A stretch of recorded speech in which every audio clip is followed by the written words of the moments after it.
Assalamualaikum warahmatullahi wabarakatuh. Halo semuanya, apa kabar? Tentunya baik kan? Apapun kondisi dan keadaan kita saat ini, kita tetap harus bersyukur. Semoga kita selalu dalam lindungan Allah Subhanahu wa taala. Oh iya, kita belum kenalan kan? Ada pepatah mengatakan tak kenal maka tak sayang. Nama saya Ferry.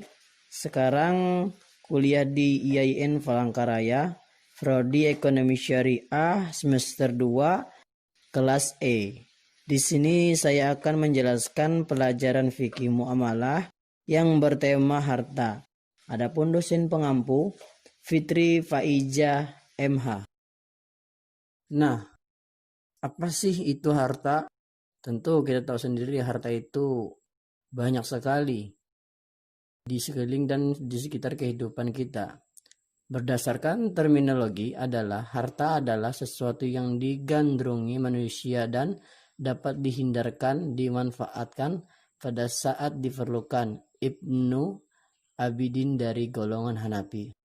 Oleh ulama Hanafi yang lain disebutkan, harta adalah segala sesuatu yang dapat dihimpun, disimpan, dipelihara, dan dapat dimanfaatkan menurut adat atau kebiasaan. Fungsi utama harta itu adalah sehingga secara tersirat dalam Al-Quran berpesan bahwa harta hanya dimiliki orang kaya dan dinikmati oleh diri dan keluarganya saja. Telah menyalahi tujuan penganugerahannya dari Allah kepada mereka, maka pantas Allah pun murka dan mengancam dengan disetrika jahanam, dahi, lumbung, dan punggungnya. Ayat Al-Taubah 34-35. Sikap manusia terhadap harta itu berbagai macam. Secara umum dibagi kepada 3 bagian. Yang pertama, membelanjakan harta untuk kemungkaran. Yang kedua, membelanjakan harta untuk kemaslahatan.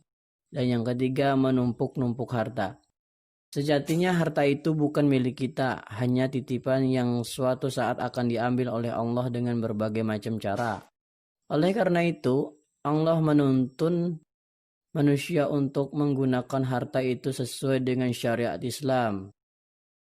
Selanjutnya kita beralih kepada kepemilikan harta dalam Islam. Harta sebenarnya adalah mutlak milik Allah Subhanahu wa taala. Manusia hanyalah pemegang amanah saja karena memang tidak mampu mengadakan benda dari tiada. Manusia hanya mampu mengubah suatu bentuk energi ke bentuk energi lain, sebagaimana yang ditegaskan Allah dalam firman-Nya di surat Nur ayat 33. Adapun kedudukan harta dalam Al-Quran bahwa harta adalah sebagai perhiasan hidup. Dalam Al-Quran surah Al-Kahfi ayat 46 dan Al-Nisa ayat 14 dijelaskan bahwa kebutuhan manusia terhadap harta sama dengan kebutuhan manusia terhadap anak atau keturunan. Maka kebutuhan manusia terhadap harta merupakan kebutuhan yang mendasar. Harta juga berkedudukan sebagai amanat atau fitnah. Selanjutnya kita beralih ke memperolehan harta dan manfaatnya. Allah Subhanahu wa taala memerintahkan manusia supaya berusaha mencari harta dan memilikinya itu harus dengan cara yang halal.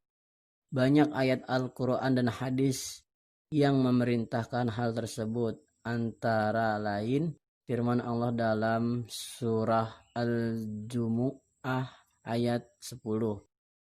Dalam mencari dan memperoleh harta, Amir Syafaruddin menegaskan secara rinci sebagai berikut.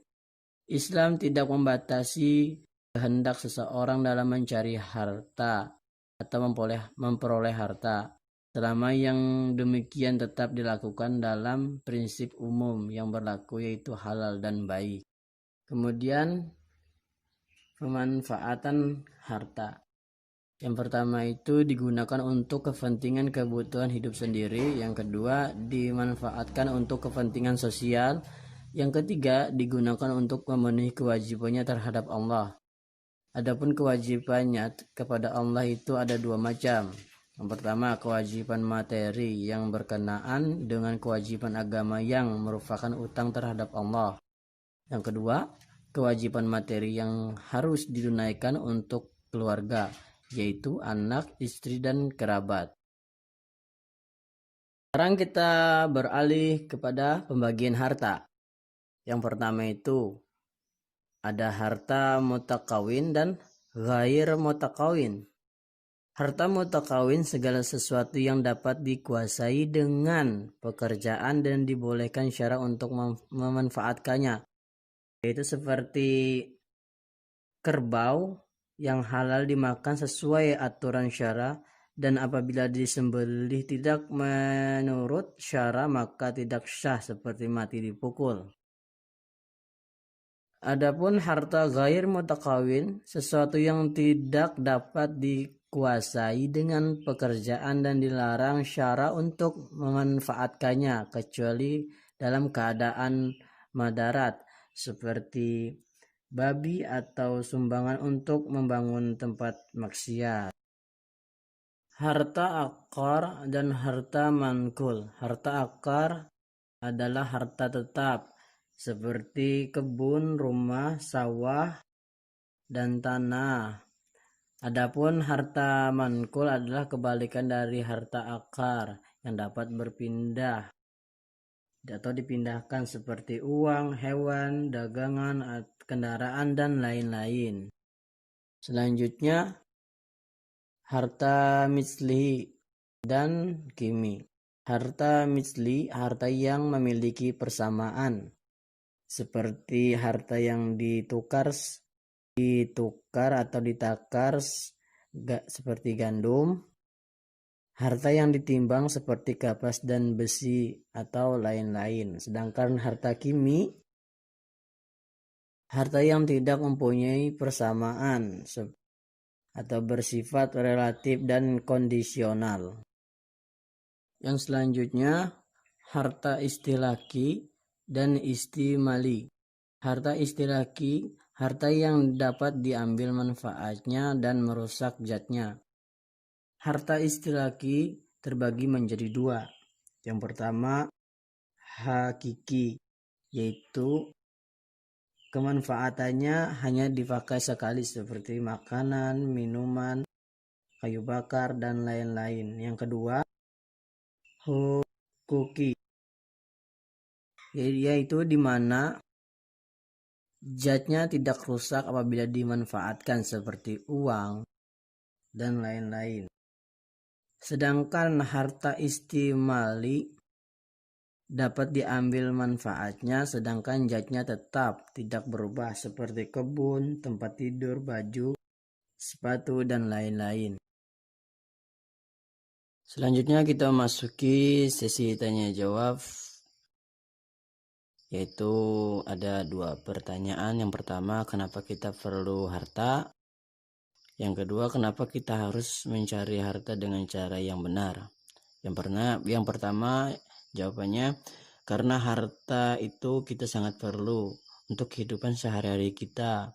Seperti halnya contoh kendaraan yang kita gunakan untuk usaha atau mencari uang. Bahkan dalam aktivitas sehari-hari kita tahu berbagai macam aktivitas untuk mencari harta. Bahkan sampai ada yang melakukan berbagai macam cara untuk melakukan atau mendapatkan harta. Yang kedua, kenapa kita harus mencari harta dengan cara yang benar? Sesuai dengan tuntunan Al-Quran dan Hadis, dalam mencari harta tidak dilarang dalam agama, asalkan mencari harta dengan cara yang halal dan baik. Karena dengan cara yang halal dan baik, kita tahu apa artinya bersyukur terhadap apa yang kita punya. Untuk kesimpulan materi kita pada kali ini, silahkan mencari dan menumpuk-numpuk harta selagi dengan cara halal dan baik. manfaatkanlah dengan baik pula, karena kita sebagai khalifah di muka bumi dan sekaligus menyejahterakan apa yang ada di bumi. Jangan lalai atas apa yang ada di depan kita, dunia sementara, akhirat selama-lamanya. Wallahu alam. Wassalamualaikum warahmatullahi wabarakatuh. Semoga apa yang disampaikan bermanfaat bagi kita semua. Sampai jumpa di lain waktu. Wassalamualaikum warahmatullahi wabarakatuh.